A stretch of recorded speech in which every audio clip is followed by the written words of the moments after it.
Welcome to Watch Symposium. I'm Austin. All right, so my voice is a little off. I've been battling a cold. I'm over it, but still a bit nasally. So you'll have to excuse that. I feel like Matt Stevens. How you doing, Matt? Hope you're doing good. I saw a video of yours the other day and enjoyed it. So keep making those vids. All right. So Danny, if you thought October weather was nice, you should feel November weather. It's sunny. I've got a t-shirt on and a bit of sweat from riding my bike. It's absolutely beautiful. If this is global warming, well, I don't know how to feel about it. I guess I'm enjoying it for now. Now, I'm headed to the sports club, but I thought I'd take a detour and do a bit of exploring. And I don't know if you can call it exploring. I've got a modest Seiko 5 on, so I don't know if you could actually explore in a watch so every day. But I have to say it's really nice to do some, quote, exploring. And by exploring, I don't mean, you know, going to the far reaches of India, but just going where you haven't been before. And, you know, that's something that we don't often do as creatures of habit. We kind of get into our routine. And I want you to ask yourself, when was the last time you set foot someplace you've never been before? For me, well, it's been a while. And so I thought I'd go down a few side streets, and probably about an hour later, I'm by the ocean. This is actually a bay, but, you know, ocean, sea, ocean, water, it's all connected, same thing.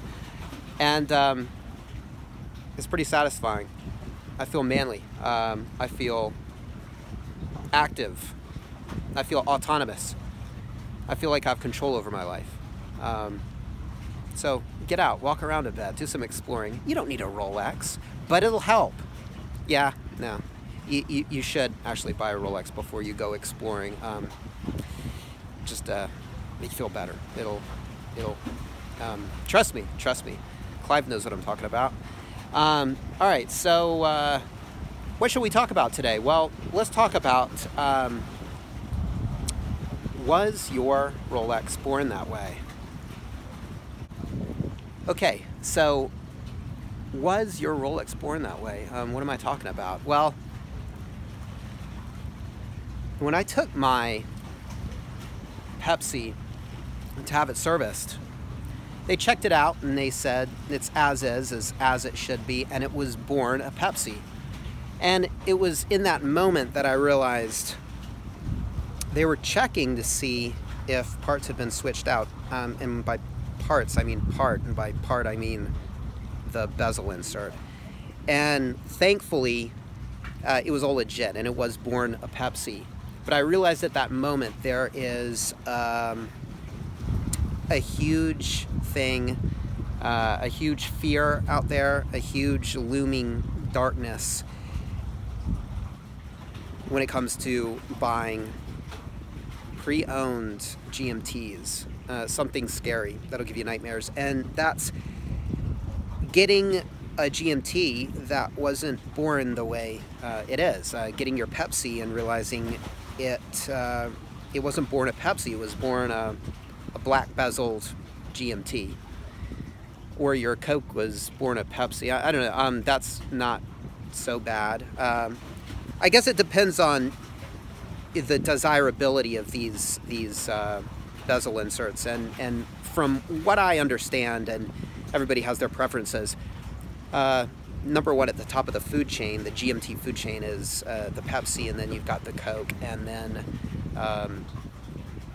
well beneath them you have the all black. They're all beautiful watches, I have to say, and you know, you might prefer one over the other, and these days I've really started liking the Coke a lot, almost aesthetically more than the Pepsi. But the Pepsi is sort of the original and the archetype, so you can see why that is sort of the one to have. And being the one to have, unscrupulous sellers will buy an all-black GMT and then get an aftermarket or service insert that's you know, a Pepsi or a Coke, and stick it in, and they'll be able to charge more for it. So it just adds another layer of danger to an already dangerous market fraught with the potential for getting ripped off. Okay, so how can you protect yourself? Well, ask a lot of questions. That's a question you need to ask. I mean, are the parts Rolex parts? Is that all you need to ask? No, you can't ask that, because it could be a service part, and they can still say yes. You got to say, are all the pieces original to this piece? Has anything been changed out? You got to be really point blank about it. And you know, knowing what I know, I wouldn't just ask that general a question. I'd say, when this watch was sold, was it sold with this sort of insert? You might get, I'm not sure, but then you can say, you know, to your knowledge, has anybody ever changed it out? Did you change it out? Hopefully, if they're honest, they'll cop to it if they have. Well, if they haven't, they'll probably just say, I don't know. But you do what you can. You ask your questions. The easy way to do it is to take your piece to Rolex and get an estimate and ask them, because they have a big book that has all the answers in life, and they will tell you all you want to know about your piece. You know, if it was born the way it was born, if it came on a Jubilee, or could have come on a Jubilee, and whether you can buy a Jubilee, and all those good questions you might have. Now, some countries apparently are sort of shady about this, and I've heard, I hate to throw a whole country under the bus, but I've heard Italy is particularly bad about switching out inserts. And there was an interesting thread on the Rolex forum months back about a gentleman who bought a sub, and it was a Kermit, and lo and behold, it wasn't born a Kermit, and he paid Kermit prices for it. Is that unethical? Oh, hell yeah, that's not cool. And I would be really upset. What they did is they put a Kermit. God, I'm precariously close to the edge, I just realized. I think I'll take a step this way. All right, so what they did is they took a service bezel insert and they put it in a regular pre-ceramic sub. And, you know, I'm not sure about, you know, numbers and whether the Kermit has a different reference number than the pre-ceramic, so you guys have to do your own research there. So, but from what I understood, according to this thread, there was really no way to figure out that it wasn't born like that, other than take the Rolex, and that's what the gentleman did. And I think it was during a routine service, he came to the realization that that his Kermit wasn't really a Kermit, that it was all Rolex, but it just wasn't born that way, and that's gotta hurt. And what do you do? I mean, you know, part of the reason we like Rolex, or I like Rolex, is they're really stringent about what they let out there. And, you know, when you get a Rolex back from a service, you don't just have an awesome watch that is working perfectly and new. You have the stamp of Rolex approval. You can walk around with your head high and be mean to people in low-level positions and dishwashers and waiters, and you know, you have that license because you have that that badge that Rolex has given you via your watch. You have that approval. You are human in a way that, you know, other mere mortals are not. You get the stamp of Rolex approval, and okay, there's some jokes in there, okay, but what I'm not joking about is the feeling that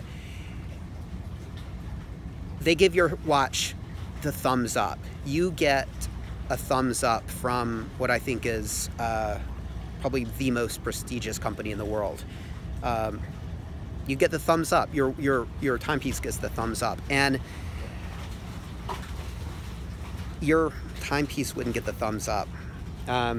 It's all Rolex, and it ain't that damn different than what a real Kermit is. But you're not going to get that